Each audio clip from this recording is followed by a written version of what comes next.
Hi guys, my name is Terry, also known as the Newrxmantic, and this is a bit of a different one. I've done like a Saturday vlog before, but this week it's going to be a nice, cozy, comfy Sunday vlog where at first it feels like there's not much going on. I had planned on just knitting the day away, but there's an impromptu change in plans. But as with every Sunday, I start with cleaning my house. I live with my entire family, so cleaning the house includes cleaning dishes for 5 people, and washing pots and hoovering, and it's just a lot. But yeah, here's me washing some dishes, and this is probably as much dishwashing as you're gonna get because it's kind of boring. Anyway, on to the next. It's starting to be bee and wasp weather, and whilst that means it's sunny and it's warm, it also means that I'm fighting for my life every time I leave the house, and I don't like that. I don't like that one bit. Ooh. But yeah, we're gonna go buy some things to make dinner with. Happy Sunday, everyone. Right, we've time traveled to the shops, and whilst I'm here, I wanted to talk a little bit about the movies I've been watching recently before I go in, just because, I don't get a lot of free time to myself, and I'm going to maximise the time I have in my car at the shop to talk about movies. So last week I went to go see You, Me and Tuscany with Roger Page and Halle Bailey. Oh, it was so lovely. Like, there were some moments where I was a bit like, oh, the acting's a little bit, we could have done a take 2, but like, honestly, it was a vibe. It was really fun. And I remember seeing a director, I think Nina Lee, saying that her movie, this isn't her movie, but her movie will only get signed off if You and Me and Tuscany does well, like as a litmus test to see if people want to see black romance on the big screen. So I got my card out and I took myself to the cinema and I paid for that movie. It wasn't quite opening weekend, but it was early enough in the box office charts. But yeah, it was such a fun movie. Like, obviously there's like mistaken identity. I'm gonna do spoilers because I don't know how to filter myself, but yeah, it's a case of like low-key mistaken identity. Like Hallie's character, she meets this guy at the bar and he's like having fun, like they're talking up until when the bar closes. They're like taking all these selfies together, they're like sharing drinks, sharing food, and then at the end of it he's like, oh, do you want to come to my room? And they go to his room and she goes to get changed and like spruce herself up, and like he falls asleep, so they just sleep in the bed next to each other. And like in the morning he leaves a note basically saying goodbye, hope you follow your dreams or something like that. But the entire time before, he'd been showing her pictures of his house in Tuscany and his family, and he was like talking about his family, his nonna, his mother Gabrielle, and like all of his stuff. So obviously she had a ticket to go to Tuscany because she is a chef. She's a wannabe chef, and she was gonna go with her mum, but her mum sadly passed away. But she then kind of like put her life on hold. But it's coming to the date of like when she needs to fly out basically, and she was telling him like, oh yeah, I've got a ticket, but I don't think I want to go. And he's like, you should go. And then like she takes this as an example of, he said I should go. He's talking about how he's got this empty house, he's got like all this family, it's a beautiful area. So she goes and stays in his empty house, and his mum walks in to like keep the house tidy, because I guess she's like housekeeping whilst her son's away, just to make sure it's in good condition when he gets back. But she gets in there, freaking Halle Bailey's walking around in pajamas like, oh. And then she's like, she tried on a ring that she found, and like mistaken identity comes in as the family is like, you're engaged to our son.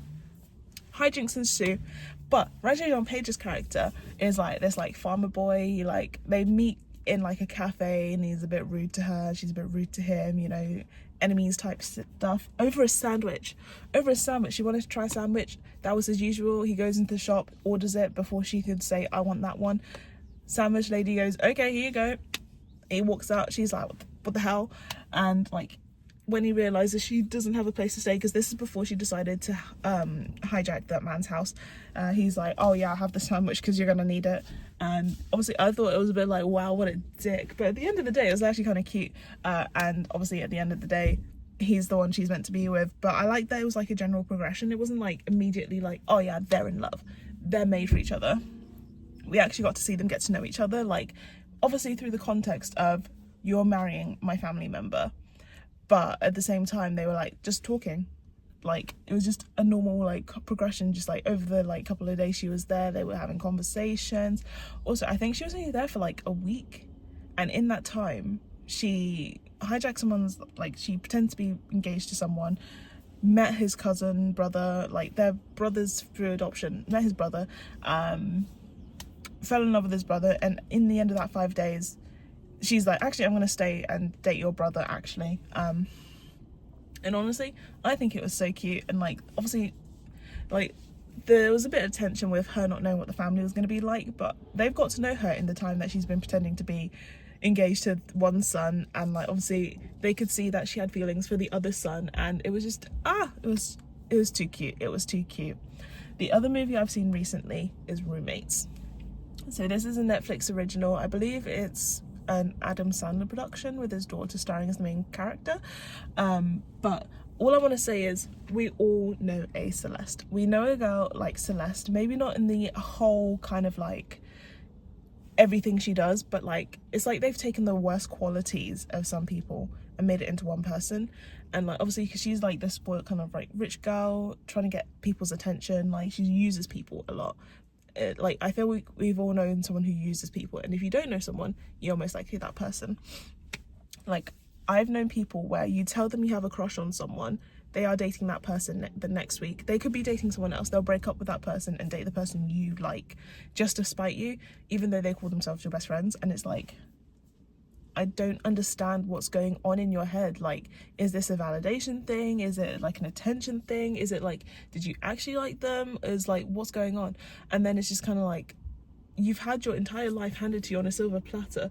You can leave the small things that I want to be for me, but they don't. That's not in the, I don't know the hardwiring, but I do find it incredibly funny, the ending with Meg and Devon starting like an architecture building like company, and I was like, because I knew Meg was in it, I just didn't know when she was in it. So I was like watching and waiting, and then in that last like 5 minutes, there she was, and I was like, Megan Thee Stallion.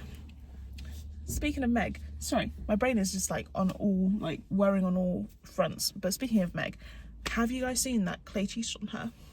Like, I knew nothing about Clay Thompson, but I don't play about Megan Thee Stallion. And when I was watching their like romance play out, their relationship, when they were like post stuff, and it was like, oh, this is actually like, for once, I'm glad Meg is with a man that kind of respects her. To come and find out this man doesn't, and to find out it's a serial thing. Like, he dated Laura Hellier, I think her name is. She played one of the Spider-Man love interests for Tom Holland in the first movie, the one that was daughter of that guy, the main guy. Do you know how bad it is? I used to know this stuff off of my head. I used to just be able to be like, blah, blah, blah, blah, Spider-Man, blah, blah, blah, blah, Marvel. But no, I don't care about Marvel anymore like that. So, but she did play, like, in the first Spider-Man movie, she played, like, the girl you had a crush on. You took her to prom. Her dad was, like, the Falcon. So Clay Thompson dated that actress. He cheated on her. Clay Thompson dated Coco Jones. He cheated on her. This man is treating the most beautiful women on earth like trash. He can't be saved. He just needs to like get a mistress and call it a day. Like, you're not going to be serious about these girls, so don't play with their time. Especially not the people's princess, Megan Thee Stallion. Like, obviously, that just goes to show you can't believe everything you see on the internet, because I was looking at this and I'm like, for once, like, one of my pop girlies is happy. She's with a man who kind of understands her, who likes what she likes.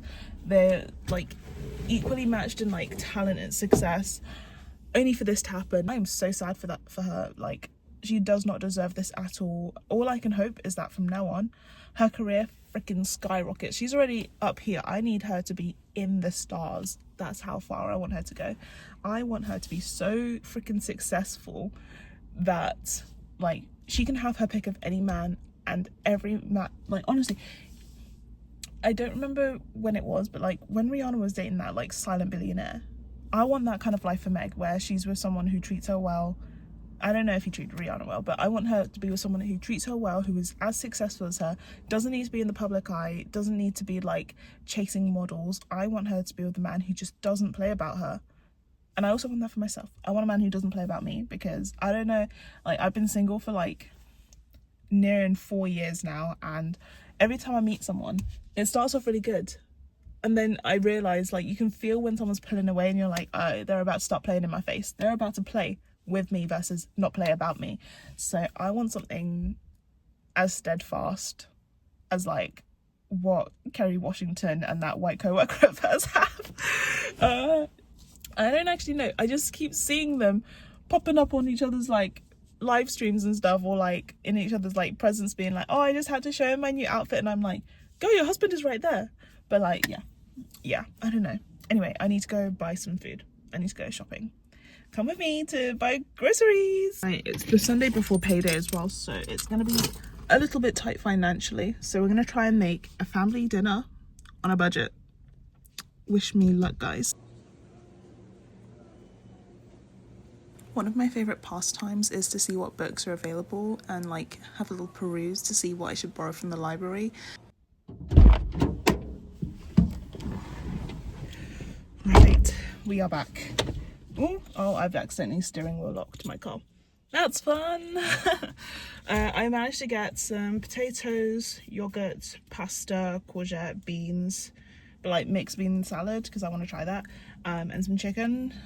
So the pasta is going to be for during the week.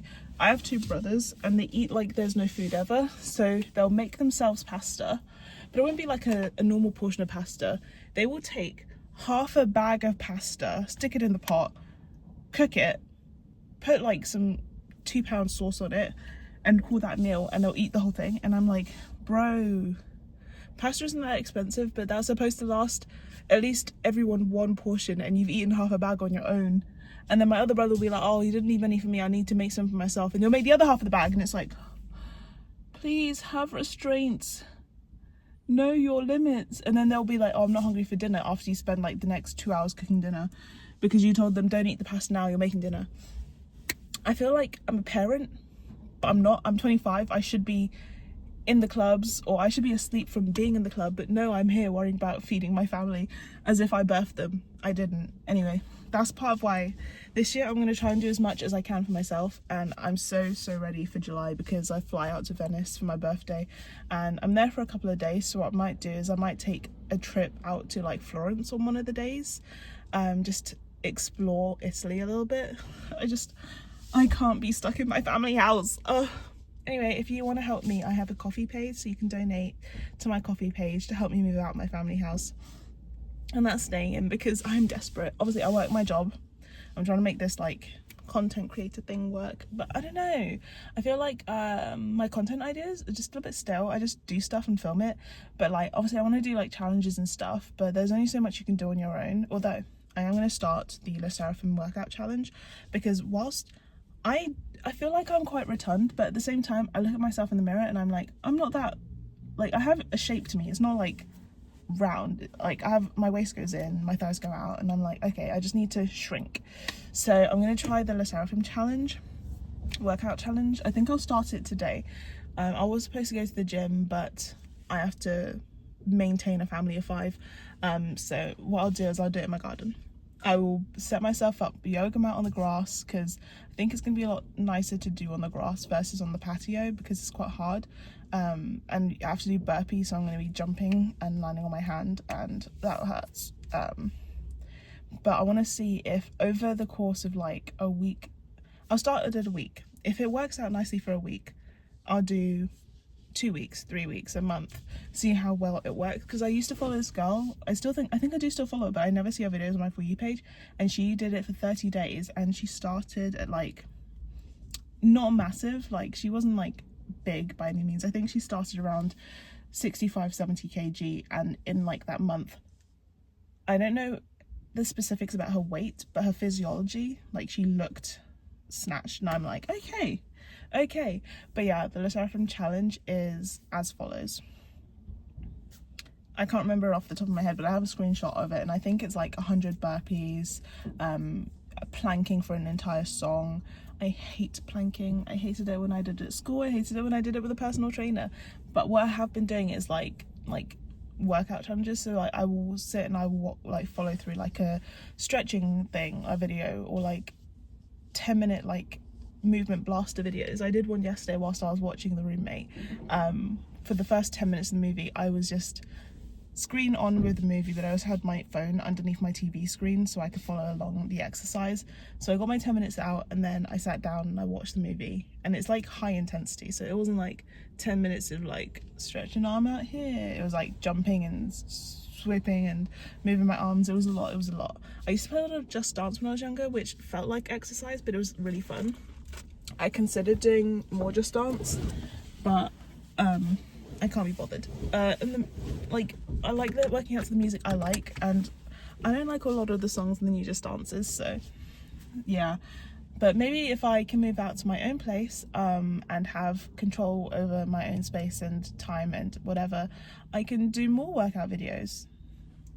We'll have to see how the Low Seraphim one goes, because it might be a thing where I do like testing an idol's workout routine or following an idol's diet for a week to see if it makes any difference. I used to watch a girl called Elle Bateman. I don't know if she still makes videos, but she used to make a lot of content like that, but she was like stick thin skinny anyway. Well, this van just pulled out from next to me, and where they were, they've left so much shit, I can't lie. But okay, I think it's time to go home. I've spent 17 minutes talking in a parking lot, separated by 5 minutes of walking around the shop. So yeah, home time. Okay, let's go. Welcome to the tea break with Terry. We're gonna have a cup of tea and a snack because I haven't actually eaten. Well, at this point in the day, I hadn't actually eaten all day. I'd been up since like 7, and yeah, the first thing I get to eat is a hot cross bun and a cup of tea.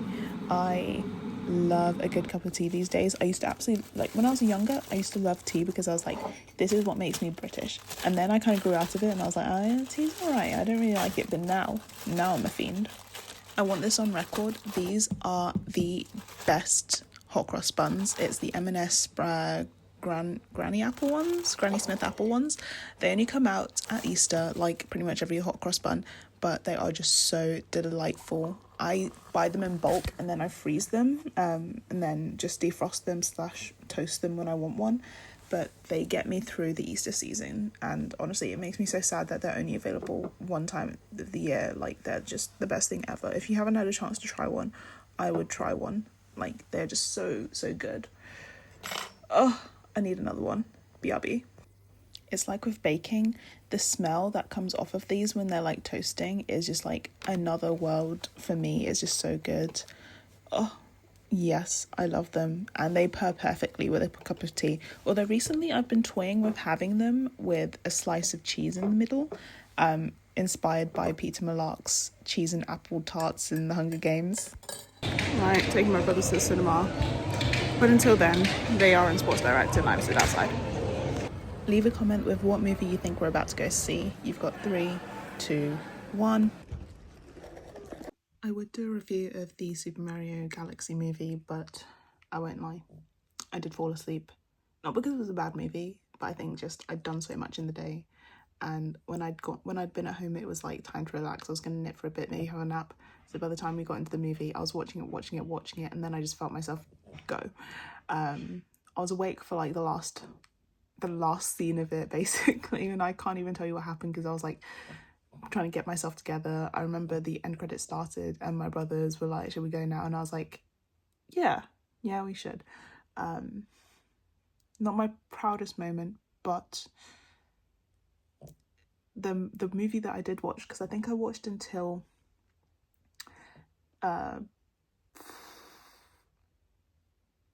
like Bowser Jr. showed off the island that he built, the planet he built. I think that's where I got to. So I don't think I missed a lot, but I missed a little bit. I missed the climax, basically. You may not know, but I do quite enjoy cooking, and I quite enjoy cooking things that I've never cooked before. This is not one of those. So I've made a char siu sauce, which is like a Chinese barbecue sauce. I've made it once on pork, which tasted unreal. I marinated it for 24 hours, slow cooked it. It was melt in your mouth. It was amazing. But I didn't have any pork, but I like the flavour, so I thought, let me try it on chicken. I have linked the recipe down below. And essentially I've made char siu chicken here, and I'm just going to pour the marinade on top so that the chicken is fully coated. I don't add any like food dye, but I did add a little bit of paprika, which isn't in the recipe, but it colours. Since I'm on my health kick, I'm trying to make I'm trying to add as many vegetables as possible. So I've got some courgettes, which I like to roast. I'm also going to add some potatoes because carbohydrates, and I need to feed a family. And then when I serve it, I always add a bit of salad on my side for myself. I really like baby leaf salad these days. I've had it pretty much every day for the past 2 weeks, with various dressings or no dressing at all. But in short, this is the dinner. I don't really like onions, but I did chop up some and add it to the pan for flavour. And don't worry, I do season the potatoes and stuff. I use a bit of tahine and salt, pepper, and then I've added tomatoes as well. I feel like I'm having the most eventful Sunday ever. I was supposed to come back, do some extra work for my job, do my workout. I'm in the garden now, but I have to go into my shed and pull out some clothes for Vinted because someone's messaged me and they're like, oh, could you post these tonight? I'm going on holiday soon. And well, a girl needs the cash. Look at my flowers. This was my pick when we first started our garden, and look how much they're thriving. They do need a bit of a water, but look how pretty they are. I did have another flower here that's gone. This is another pretty flower. Those are like lilies, I think. That's my strawberry plant, which is low-key kind of invasive. This is like a tree we have. This is a bush. More of my strawberry plants. This is a rose bush that I need to deal with. And then we got some weeds here, but that's a little flower intermission. Huzzah, the shed. All of my Vinted stuff is in this bag, so God forbid nothing happens to the shed. Whoa, this is full of stuff I took to uni that went missing. Good to know it's been found. This is the skirt that I've sold. It's like this. I was looking at it the other day being like, maybe I should wear that, but no. And good thing I didn't, because it's now been sold, so this can go. I think packing a Vinted order is low-key my more favourite part of the process, but I've been using this new spray. It's the Impulse Roma Rossa perfume spray, and the one I use is the rose and strawberry one, and it is so good. It smells lush. One of my co-workers was like, Terry, you smell amazing, and I was like, Impulse, and she was like, oh my god, really? Right, so I am still determined to do the seraphim workout. Whilst it's still not too dark outside, I was considering maybe I do it inside, but move all the stuff out of the way and then have the door open for the air. But yeah, so this is the workout. It's a lot. So we've got 100 jumping jacks, 100 burpees, 60 jump squats, plank crawl for a whole song, Russian twists for 100, plank up and down for 100, leg raises for 100, and no, leg raises for 60, and then crunches for 100. I'm starting to sweat just thinking about it. We are on the floor. I attempted the seraphim workout. Keyword attempted. We try again tomorrow. Hopefully tomorrow I can do more of it. Thank you for watching this video. Me and my son say goodbye. Make sure you like, comment and subscribe. And if you want to find me anywhere else, just find me on TikTok or Instagram at Newrxmantic with an X instead of an O in romantic. Again, thanks for watching. I hope you have a good day and bye.